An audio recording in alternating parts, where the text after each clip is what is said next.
Hello dear students. Last lecture के अंदर हम लोग acidic character of phenol discuss कर रहे थे और स्टडी कर रहे थे कि किस तरह से वो अल्कोहल और वाटर दोनों से ज़्यादा स्ट्रोंगर एसिड अपीयर होता है। अल्कोहल और फिनोल का एक डिस्कशन थोड़ा सा हम स्टडी करेंगे, दोबारा रिपीट करेंगे और फिर फिनोल्स के ऊपर अगर कुछ ग्रुप्स लगते हैं, कुछ इलेक्ट्रॉन विड्रॉइंग ग्रुप्स और कुछ इलेक्ट्रॉन डोनेटिंग ग्रुप, तो वो एसिडिक कैरेक्टर को कैसे रिफ्लेक्ट करते हैं, इस पर्टिकुलर पॉइंट को भी हम यहाँ समझने की कोशिश करेंगे। तो एक बार अल्कोहल और फिनोल को देखता हूं मैं। ROH ये कोई भी एक अल्कोहल हो सकता है एंड C6H5 ये फिनाइल लगाया मैंने, OH ये एक आपका फिनोल है। दोनों में मुझे देखना है कौन ज्यादा स्ट्रोंगर एसिड है। R का पॉजिटिव इंडक्टिव इफेक्ट इसके पॉजिटिव को मिनिमाइज करने की कोशिश करता है, जबकि फिनाइल का नेगेटिव इंडक्टिव इफेक्ट इसके H+ को बढ़ाने की कोशिश करता है। रिजल्टिंग फिनोल एक स्ट्रोंगर एसिड अपीयर होता है। एक और वजह भी है यहां पे जो फिनोल के लिए मुझे क्लियरली सजेस्ट करता है कि हां वो एक स्ट्रोंगर एसिड है। अल्कोहल का जब मैं H निकालूंगा तो ये RO negative plus H positive बनेगा और इसके जब मैं H+ को निकालूंगा तो ये C6H5O negative plus H positive बनेगा। ये स्ट्रोंगर बेस है। देखिए ये एसिड था, ये उसका कॉन्जुगेट बेस है, ये एसिड था, ये उसका कॉन्जुगेट बेस है। ये स्ट्रोंगर कॉन्जुगेट बेस है क्योंकि R इसके नेगेटिव को बढ़ाने की कोशिश कर रहा है, जबकि फिनाइल इसके नेगेटिव को घटाने की कोशिश कर रहा है। क्यों घटाने की कोशिश कर रहा है? अपने -I की वजह से थोड़ा सा जो इसके कंपैरिजन में है। इस बात को भी छोड़िए, आप देखें यहां पे जो ये लोन पेयर्स हैं ये इस फिनाइल के साथ रेजोनेंस करेंगे। ये जो लोन पेयर्स हैं, यहां देखें आप एक स्ट्रक्चर पे, ये मैं आपको वो फिनाइल दिखा रहा हूं, फिनोक्साइड आयन दिखा रहा हूं, जहां ये लोन पेयर्स रेजोनेंस की वजह से यहां नेगेटिव लाएंगे, यहां नेगेटिव लाएंगे, यहां नेगेटिव लाएंगे। मींस फिनोक्साइड आयन के 4 रेजोनेटिंग स्ट्रक्चर होंगे। एक है ये, तो 3 ऐसे भी होंगे जहां पे कार्बन्स पे वो नेगेटिव होगा O की बजाय। मतलब जो नेगेटिव चार्ज की डेंसिटी होगी वो खाली ऑक्सीजन पे नहीं होगी, कार्बन्स पे भी डिलोकलाइज होगी। 100% नेगेटिव यहां पे नहीं होगा, जबकि इस केस में 100% नेगेटिव O पे पड़ा था। रिजल्टिंग जो RO नेगेटिव है वो ज्यादा स्ट्रोंगर बेस होगा। जब ये स्ट्रोंगर बेस है तो मतलब उसका एसिड डेफिनेटली वीक है। आपको अगर कोई पूछ रहा है कि अल्कोहल और फिनोल में कौन स्ट्रोंगर एसिड है, तो आपको फिनोल बताना है। और क्यों है उसके पीछे यही वजह सबसे पहले लिखनी है कि फिनोल का H निकलने के बाद जो फिनोक्साइड आयन बनता है वो रेजोनेंस स्टेबलाइज्ड है, जिसकी वजह से ज्यादा स्टेबल मतलब वीक कॉन्जुगेट बेस होता है। O पे नेगेटिव चार्ज डेंसिटी डिक्रीज हो जाती है रेजोनेंस की वजह से, जिसकी वजह से वो वीकर कॉन्जुगेट बेस बन जाता है। रिजल्टिंग इसके H+ को इतना अच्छे से नहीं ले पाएगा, जबकि ये H+ को वापस कैप्चर कर लेगा। यानी कि रिवर्सिबल डायरेक्शन में रिएक्शन ज्यादा जारी होगी और ये कम जारी होगी। मतलब फॉरवर्ड में ये कम जारी होगी, ये फॉरवर्ड में ज्यादा जारी होगी। अल्टीमेटली फिनोल ने H+ ज्यादा छोड़े होंगे, जिसकी वजह से फिनोल अल्कोहल के कंपैरिजन में ज्यादा स्ट्रोंग एसिड अपीयर हुआ होगा। चलिए अब हम फिनोल के ऊपर कुछ ग्रुप्स अटैच कर रहे हैं, जैसे मैंने पिक्चर पे आपको दिखा रखा है। मैंने 3 इलेक्ट्रॉन विड्रॉइंग ग्रुप लगाए हैं नाइट्रो, जो इसके एसिडिक कैरेक्टर को चेंज करने की कोशिश करेंगे। एक फिनोल एज इट इज ले लेता हूं ओरिजिनल, जिसपे किसी तरह का कोई ग्रुप नहीं लगा हुआ, और अब देखना चाहता हूं मैं कि कौन स्ट्रोंगर एसिड होगा अमंग दीज 4। तो स्पष्ट है जो नाइट्रो ग्रुप लगा है वो जब यहां से डेंसिटी को खींचेगा रिंग से, रिंग पे डेफिशिएंसी क्रिएट करेगा, तो रिंग अल्टीमेटली इधर इस ब्रांच से अपने पेयर्स को खींच के H पे प्लस बढ़ाने की कोशिश करेगी, मींस एसिडिक कैरेक्टर बढ़ाने की कोशिश करेगी। यानी कि ये तीनों ग्रुप्स जो मैंने यहां लगाए हैं वो तीनों फिनोल से स्ट्रोंगर एसिड बना देंगे इन फिनोल डेरिवेटिव्स को। कैसे? पैरा पे आइए। नाइट्रो का नेगेटिव इंडक्टिव इफेक्ट होता है, जिसकी वजह से इस H पे प्लस बढ़ेगा। यहां तो ऐसा कोई ग्रुप लगा नहीं हुआ, -I इफेक्ट है नाइट्रो का। हालांकि काफी दूर है, असर काफी कम होगा, बट होगा। नाइट्रो का नेगेटिव रेजोनेंस इफेक्ट भी है, जो यहां पॉजिटिव क्रिएट करेगा, यहां पॉजिटिव क्रिएट करेगा, फिर यहां पॉजिटिव क्रिएट करेगा। मैं बार बार सारे स्ट्रक्चर बना के नहीं दिखाऊंगा, आप याद रखें। इसने जब पेयर को अपनी तरफ खींचा होगा तो यहां पॉजिटिव आया, तो अल्टरनेट पे ही पॉजिटिव आना था, रिजल्टिंग ये पॉजिटिव इसे भयंकर रूप से खींच के H के प्लस को बढ़ाएगा, मतलब नाइट्रो का माइनस आर इफेक्ट भी होगा। इस कार्बन के लिए नाइट्रो का माइनस आई हालांकि नॉमिनल है, बट माइनस आर बहुत जबरदस्त है, वो तो घटता नहीं है डिस्टेंस के साथ, H के ऊपर प्लस बहुत ज्यादा बढ़ने वाला है। मेटा पे देखिए, नाइट्रो का माइनस आई तो है ही सही, रादर उससे अच्छा मिलेगा, लेकिन आप देखेंगे तो रेजोनेंस इफेक्ट उस कार्बन पे पॉजिटिव नहीं ला पाएगा, मतलब इसका सिर्फ माइनस आई यहां काम करेगा, माइनस आर इस कार्बन पे काम ही नहीं कर रहा, तो इस H के प्लस का वो भयंकर तरीके से बढ़ने का कोई आसार नहीं है। हाँ पॉजिटिव आएगा, इसके कंपैरिजन में तो पॉजिटिव बढ़ेगा, क्योंकि विड्रॉइंग ग्रुप कुछ तो इंडक्टिव दिखाई रहा है, लेकिन इसकी कंपैरिजन में इसका सिर्फ एक विड्रॉइंग इफेक्ट काम करेगा, दूसरा विड्रॉइंग इफेक्ट इस कार्बन पे काम ही नहीं करेगा। और यहां पे आप अगर देखें तो यहां पे भी रेजोनेंस की वजह से आपके उस पर्टिकुलर कार्बन पे पॉजिटिव चार्ज आ रहा है, और माइनस आई तो अच्छा खासा मिलना ही है, मतलब ऑर्थो पोजीशन पे जब नाइट्रो लगाया था तो वो माइनस आई माइनस आर दिखा रहा था, मेटा पे जब लगाया था तो वो सिर्फ माइनस आई दिखा रहा था, और यहां पे भी वो दोनों दिखा रहा था। तो मैं एक बात में श्योर हूं कि ऑर्थो और पैरा स्ट्रोंगर एसिड होंगे as compare to meta, as compare to phenol. बहुत ही सिंपल, बहुत ही इंपॉर्टेंट बात।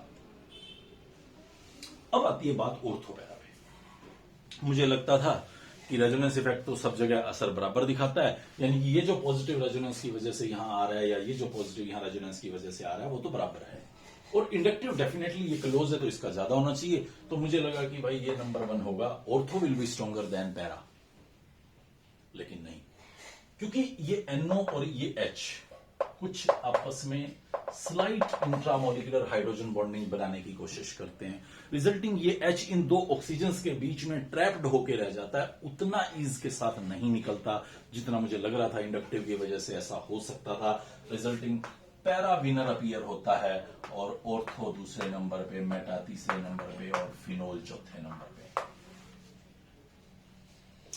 अब सवाल उठता है कि क्या सदा ये विड्रॉइंग इफेक्ट ऐसे ही काम कर रहे होंगे, या नाइट्रो पे इंट्रामोलिकुलर हाइड्रोजन बॉन्डिंग यही असर दिखा रही होगी? तो दिखा भी सकती है, ना भी दिखाए, मैं कुछ पक्का नहीं कह सकता, ये कंफ्यूजन भरा सिस्टम रहता है। ऑर्थो पैरा दोनों मेटा से स्ट्रॉन्गर होंगे, ये श्योर्ड बात रहेगी अगर इलेक्ट्रॉन विड्रॉइंग ग्रुप लगे हुए हैं तो।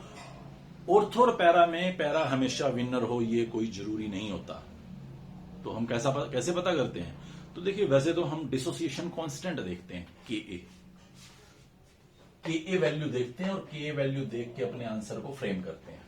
के जितना हाई होगा एसिडिक करैक्टर उतना हाई होगा। प्रैक्टिकली ऐसा देखा गया कि के वैल्यू पैरा का हाई है, तो हमने इस हाइड्रोजन बॉन्डिंग की स्टोरी को घुसा दिया।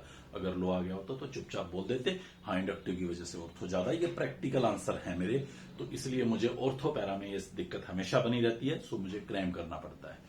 अगर मैं के की बजाय पीके वैल्यू देखूं तो वो भी देख सकता हूं। पीके सिंपली नेगेटिव लॉग ऑफ के होता है, और पीके जितना ज्यादा होगा के उतना कम होगा, मतलब पीके जितना ज्यादा होगा एसिडिक करैक्टर उतना कम होगा।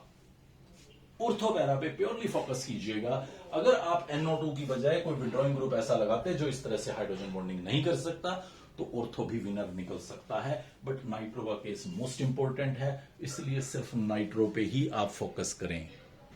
ये कुछ डोनर ग्रुप्स लगा दिए हैं मैंने, देखता हूं अभी डोनर है मिस नहीं, पहले चेक करता हूं। ये फिनोल है, वही आपका पुराना, कुछ नहीं चेंज किया। ये ऑक्सीजन लगा हुआ है लोन पेयर्स के साथ, रेजोनेंस की वजह से इलेक्ट्रॉन्स डोनेट करता है, प्लस आर इफेक्ट है। यहां नेगेटिव आएगा, फिर नेक्स्ट नेगेटिव यहां आएगा, फिर नेक्स्ट नेगेटिव यहां आएगा। स्ट्रक्चर नहीं बना रहा मैं, बनाने भी नहीं है, आपको भी नहीं बनाने, जस्ट स्टडी करना है कि कहां कहां नेगेटिव आ रहा है। रिजल्टिंग यहां नेगेटिव बढ़ना मींस डेंसिटी बढ़ना, डेंसिटी बढ़ना मींस O की तरफ डेंसिटी खिसकना, रिजल्टिंग H की तरफ से उतना प्रोमिनेंटली पेयर को ना खींचा जाना, यानी कि H plus as compare to this case decrease हो चुका होगा। यहां तो ऐसा कोई ग्रुप नहीं था जो इस तरह से H के प्लस को घटा रहा हो, लेकिन यहां पे ये नेगेटिव चार्ज इसके H प्लस को घटा रहा है। बात ध्यान रखिएगा, O अपना माइनस आई इफेक्ट भी दिखाता है, थोड़ा दूर है, ठीक है, सारी बातें सही है, बट माइनस आई है उसका। एक असर है इलेक्ट्रॉन डोनेशन का और दूसरा असर है इलेक्ट्रॉन विड्रॉइंग का। डोनेशन काफी बढ़िया है, ये डोनेशन बहुत बढ़िया करता है। रेजोनेंस जनरली इंडक्टिव पे भारी पड़ता है। एक आध एग्जांपल क्लोरीन का छोड़ दूं तो मैं, अदरवाइज हमेशा रेजोनेंस इफेक्टिव रहता है। रिजल्टिंग आपको ये ओवरऑल इलेक्ट्रॉन डोनेटर की तरह से इस कार्बन के लिए बिहेव करेगा। अब ये मत भूलिएगा कि इस कार्बन के लिए वो विड्रोअर है माइनस आई की वजह से। रेजोनेंस तो यहां काम ही नहीं कर रहा, बट यहां पे वो दोनों काम दिखा रहा था, तो यहां पे वो ओवरऑल डोनर बना। अगर अब रेजोनेंस आपको याद आ रहा हो जो पढ़ाया था, तो बिल्कुल 100% वही स्टोरी सुना रहा हूं। यहां पे देखिएगा ऑक्सीजन के पास लोन पेयर्स हैं, रेजोनेंस करेगा तो यहां नेगेटिव आएगा, फिर यहां नेगेटिव आएगा, फिर यहां नेगेटिव आएगा। विड्रॉइंग ग्रुप की तरह से रिएक्ट कर रहा है, माइनस आई दिखा रहा है, माइनस प्लस आर माइनस आई, ये दो इफेक्ट हैं। अब आर किस काम का? इस कार्बन पे तो नेगेटिव लेके आ ही नहीं रहा वो। रिजल्टिंग उसका जो भी काम यहां पे अप्लाइड है वो सिर्फ इंडक्टिव है, और इंडक्टिव तो विड्रॉइंग है। रिजल्टिंग वो इसके H+ को बढ़ाने की कोशिश कर रहा होगा as compare to phenol. Ortho पे देखिए ऑक्सीजन के लोन पेयर्स हैं, रेजोनेंस की वजह से वही 3 कार्बन जिन पे नेगेटिव आ रहा है, माइनस आर है, सॉरी प्लस आर है, माइनस आई भी है, और प्लस आर तो असरदार होता ही है हमेशा ज्यादा। मतलब ओवरऑल ये कार्बन भी इसके H+ को घटाने की कोशिश कर रहा होगा। यहां पे OCH3 as a electron withdrawing group act कर रहा है, जबकि यहां OH3 as an electron donating group act कर रहा है। और इलेक्ट्रॉन डोनर H+ को घटाता है, विड्रॉर H+ को बढ़ाता है। मतलब मेटा वाला यहां सबसे स्ट्रॉन्ग अपीयर होगा।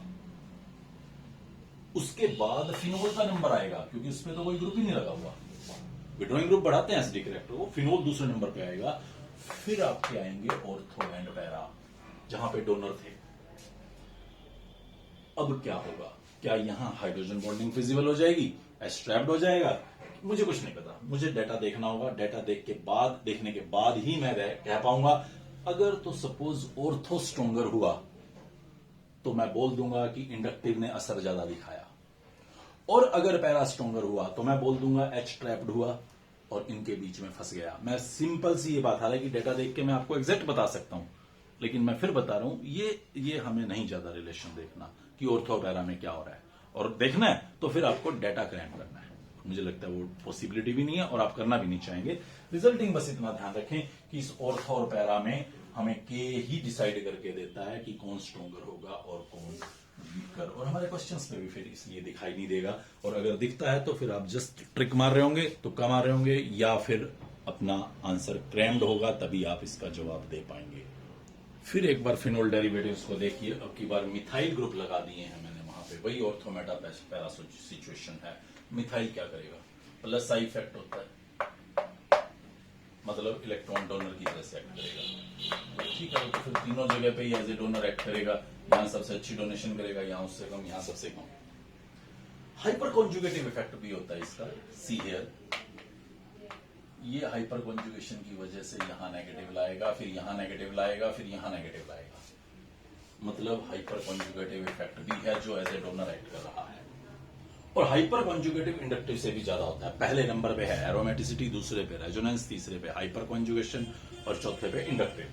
कुछ एक्सेप्शंस हर जगह पे एग्जिस्ट कर सकते हैं। यहां पे भी हाइपर कॉन्जुगेशन हो रहा होगा, सिग्मा से पाई का कॉन्जुगेशन, बट उस कार्बन पे नेगेटिव नहीं ला पा रहा, यानी कि हाइपर कॉन्जुगेशन काम नहीं कर रहा है यहां पे इस कार्बन के लिए। इस कार्बन के लिए हाइपर कॉन्जुगेशन कुछ फायदा नहीं दे रहा, बाकियों के लिए दे रहा है। यहां पे आप देखें तो यहां पे फिर आपको एक बार हाइपर कॉन्जुगेशन होता नजर आएगा उस पर्टिकुलर कार्बन पे। हाइपर कॉन्जुगेटिव इफेक्ट की वजह से डेंसिटी बढ़ रही होगी। रिजल्ट साफ है जी, ये दोनों बहुत बढ़िया डोनर है, 2 वजह से डोनेशन कर रहे हैं, ये सिर्फ 1 वजह से डोनेशन कर रहा है, और यहां ऐसा कुछ है ही नहीं। तो अब की बार फिनोल नंबर 1 पे है, पिछली बार की तरह से मेटा नहीं, हालांकि डोनर ही लगा हुआ है। उसके बाद मेटा है, फिर आपका पैरा है, और फिर आपका ऑर्थो। अब मैं क्लियर हूं, क्योंकि यहां पे इंडक्टिव काफी अच्छा मिलेगा। मोर ओवर हाइड्रोजन बॉन्डिंग जैसा कोई सीन ही नहीं है, सिर्फ एक इंडक्टिव का ज्यादा होना ही उसे नंबर 1 बना देगा। ये हमारा पर्टिकुलर सीक्वेंस रहेगा। यहां पे एसिडिक कैरेक्टर को लेके अगर मैं मिथाइल को एज ए सब्स्टिट्यूएंट्स फिनोल पे लगाऊं, एक बार फिर नजर डालें, वो 3 डेरिवेटिव्स दिख रहे हैं आपको, एक फिनोल और 2 उसके डेरिवेटिव्स दिख रहे हैं। अब की बार हेलोजन सब्स्टिट्यूटेड है। सो फ्लोरीन का केस आप देखिए, यहां पे लोन पेयर्स प्रेजेंट है, सिमिलरली वो तो क्लोरीन पे भी प्रेजेंट है। फ्लोरीन का माइनस आई होता है, बहुत ही बढ़िया। क्लोरीन का माइनस आई होता है, बट वो इतना अच्छा नहीं होता, फ्लोरीन मोर इलेक्ट्रोनेगेटिव है, रिजल्टिंग मुझे लगा कि H का प्लस ज्यादा होगा इस पर्टिकुलर केस में। Let me give it number 1, number 2 and number 3। तो मुझे लगा कि 1 should be greater than 3, then 2 and then 3। First वाला सबसे स्ट्रॉन्गर एसिड होना चाहिए और थर्ड वाला सबसे वीकर। लेकिन अगले ही पल मुझे ध्यान आया कि इसके लोन पेयर्स यहां रेजोनेंस कर सकते हैं, और उस रेजोनेंस की वजह से यहां नेगेटिव आएगा, यहां नेगेटिव आएगा, यहां नेगेटिव आएगा। वो तो फिर यहां भी कर सकते हैं, यहां भी रेजोनेंस होगा, यहां नेगेटिव आएगा, यहां नेगेटिव आएगा, यहां नेगेटिव आएगा। यहां ऐसा कुछ है ही नहीं। मतलब एक इफेक्ट डोनेशन का है, एक विड्रॉइंग का है। सिमिलरली एक डोनेशन का है, एक विड्रॉइंग का है। जनरली प्लस आर डोमिनेंस दिखाता है, बट क्लोरीन के केस में एक्सेप्शनली माइनस आई डोमिनेटिंग दिखाता है। अभी बात करेंगे क्यों, बट याद रखिएगा क्यों यहां पे प्लस आर डोमिनेंस नहीं है। नॉर्मली हर जगह पे बोलूंगा कि प्लस आर ज्यादा होता है, बट क्लोरीन के केस में नहीं। क्यों, समझिए। यहां फ्लोरीन की ये 2p ऑर्बिटल्स हैं जहां लोन पेयर पड़ा है, और ये कार्बन की भी 2p ऑर्बिटल्स हैं जहां ये पाई बॉन्ड बनाने वाला है। जबकि यहां क्लोरीन की 3p ऑर्बिटल्स हैं और यहां कार्बन की 2p। मोरओवर बॉन्ड लेंथ भी बड़ा है, गैप ज्यादा है, रिजल्टिंग यहां पे पी पाई बॉन्ड ज्यादा इफेक्शन से नहीं बन पाएगा, ज्यादा इजीली नहीं बन पाएगा, just due to unsymmetric orbitals and the gap between 2 orbitals. जबकि यहां पे सिमेट्रिक ऑर्बिटल्स हैं, दोनों के बीच में गैप काफी कम है, दोनों सेकंड पीरियड के मेंबर्स हैं, तो ये इधर शिफ्टिंग बहुत आसानी से हो सकती थी। रिजल्टिंग रेजोनेंस इफेक्ट बहुत ज्यादा काम करेगा। यहां पे ये इलेक्ट्रॉन डोनर की तरह से बढ़िया से एक्ट करेगा, लेकिन ये इलेक्ट्रॉन विड्रॉइंग ग्रुप की तरह से एक्ट कर रहा होगा, इंडक्टिव एक्सेप्शनली ज्यादा हो जाता है। रिजल्टिंग जो सेकंड है वो स्ट्रॉन्गर एसिड निकलेगा एज कंपेयर टू थर्ड, और फर्स्ट तो आपका लास्ट में चला जाएगा, just because of the donating effect of F due to more resonating behaviour. अगर मैं इन हेलोजेंस को लोकेशन बदल के किसी और जगह पे लगाता, let me put it at Meta position, तो अभी मेटा पे मैं देख रहा हूं माइनस आई है, इसका भी माइनस आई है, और इस पे तो कोई ग्रुप है ही नहीं थर्ड पे। रेजोनेंस इफेक्ट देखो, प्लस आर है, लेकिन उस कार्बन पे तो प्लस आर ने अपना असर दिखाना ही नहीं है। यहां पर भी प्लस आर है, लेकिन उस पर्टिकुलर कार्बन पे उसने अपना असर नहीं दिखाना, सिर्फ माइनस आई की तरह से, सिर्फ विड्रॉइंग ग्रुप की तरह से एक्ट करेंगे। और क्योंकि माइनस आई इसी का सबसे ज्यादा था, तो 1 will be stronger than 2 then 3। ये आपका पर्टिकुलर सीक्वेंस रहेगा एसिडिक कैरेक्टर को लेके। ये सारी की सारी कहानी हम लोग पढ़ रहे थे फिनोल में। जब कोई सब्स्टिट्यूएंट्स लगाए जाते हैं तो वो उसके एसिडिक कैरेक्टर को कैसे डिक्रीज या इंक्रीज करते हैं, यही कंसेप्ट एज इट इज लेके आएंगे अगले चैप्टर में भी, और उससे नेक्स्ट यानी कि लास्ट चैप्टर में भी। बेसिक कैरेक्टर पे भी और एसिडिक कैरेक्टर के भी ऊपर ये सारे के सारे concept as it is applicable रहेंगे। एक बहुत बहुत बहुत इंपॉर्टेंट क्वेश्चन की फॉर्म में ये काम करता रहेगा। कहानियां और भी कई तरह की आपको क्वेश्चन आंसर कराते हुए दिखाऊंगा मैं कि किस तरह से वो पूछते हैं। काफी सारे एग्जांपल्स आपके सामने पुट कर दिए जाएंगे, लाइक ऑर्थो पे नाइट्रो लगा दिया, ऑर्थो और पैरा पे लगा दिया, ऑर्थो मेटा पैरा पे लगा दिया, 2 ऑर्थो 1 पैरा पे लगा दिए, किसी में कोई डोनेटर लगा दिया, और फिर सिक्वेंशियल अरेंजमेंट देना होता है एसिडिक कैरेक्टर्स का। वो हम सब सारे के सारे क्वेश्चंस की फॉर्म में यहाँ पे डिस्कस करेंगे आने वाले चैप्टर्स के अंदर। तब तक आप इस कॉन्सेप्ट को अच्छे से पढ़ें, बुक से पढ़ें, स्टेटमेंट्स चीजें सारी की सारी रिकॉल करें, नोट्स फॉर्म करके रखें, ताकि कॉन्सेप्ट पे किसी भी तरह की आने वाले टाइम में गलती ना हो, क्योंकि शॉर्ट क्वेश्चन आपके पास कॉम्पिटिटिव बोर्ड हर जगह पे इससे रिलेटेड पूछा जाएगा। Good bye.